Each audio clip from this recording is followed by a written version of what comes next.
હળવદ તાલુકાના ઈશ્વરનગરમાં આરસીસીની રોડ બનાવવાની કામગીરીને લઈને વિવાદ સર્જાયો છે। ગ્રામજનોનો આક્ષેપ છે કે આરસીસી રોડ બનાવવામાં જે સામગ્રી વપરાઈ રહી છે તે ઓછી ગુણવત્તાની છે। રાજગઢના પાણાનો ભૂકો છે, રેતી પાવડરનો ભૂકો છે। 40 વર્ષથી કડિયા કામ કરું, મેં તો ક્યારેય એકય કામમાં આવો પાવડર વાપર્યો નથી।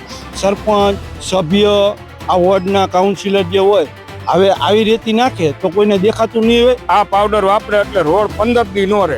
અંધેરી નગરી, ગંડુ રાજા, ચપટી આજા, ચપટી ખાજા। અને આને લઈને તેમણે વિરોધ પ્રદર્શન પણ કર્યો હતો। અહીં તેની વિગતે ચર્ચા કરીએ। નમસ્કાર, આપ જોઈ રહ્યા છો ચક્રવાત ન્યૂઝ, હું આપની સાથે વંશિકા।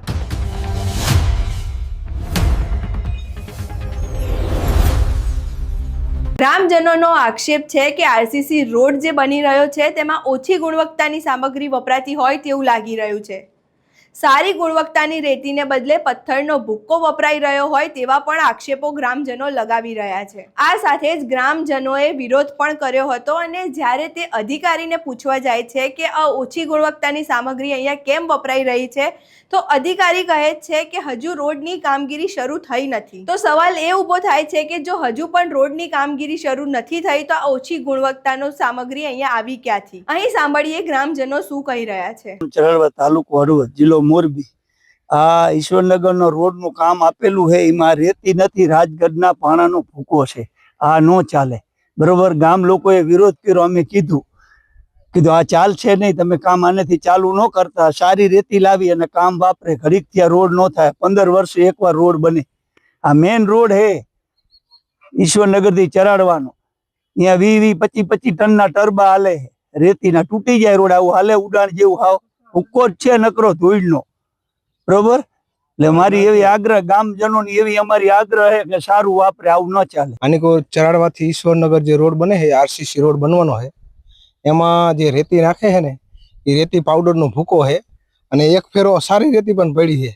એટલે ગામ લોકોને ખબર પડી કે આ રોડ બને છે અત્યારે, એટલે રેતી અહીંયા રેતી અને કપચી નાખી છે। એટલે ગામ લોકો 100-150 જણા અહીંયા ગામમાં અહીંયા ભેગા થયા છે કે આ રેતી ન ચાલે। એટલે બધા ભેગા થયા, મારા ઘરની બાજુમાં જ રોડ બને છે, એટલે મને હોતન બોલાયો તો હું અહીંયા જીવ્યો હતો।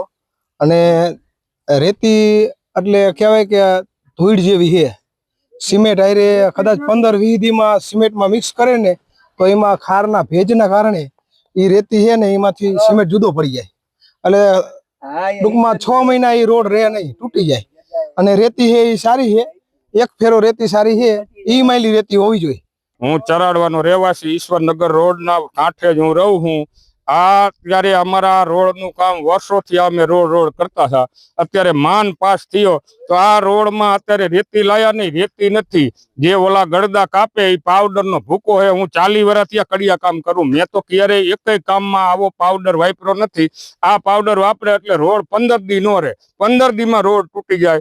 અમારા ગ્રામજનોની એવી માંગણી છે કે કોઈ સારી રેતી લાવીને આ રોડનું કામકાજ કરે, એવી અમારી અપેક્ષા છે। હું ચરાડવા ગામનો નાગરિક છું અને હું અહીંયા ઈશ્વરનગર રોડેથી નીકળ્યો ત્યારે મેં જોયું કે ઓહો, આટલી બધી રેતી કોને નાખી।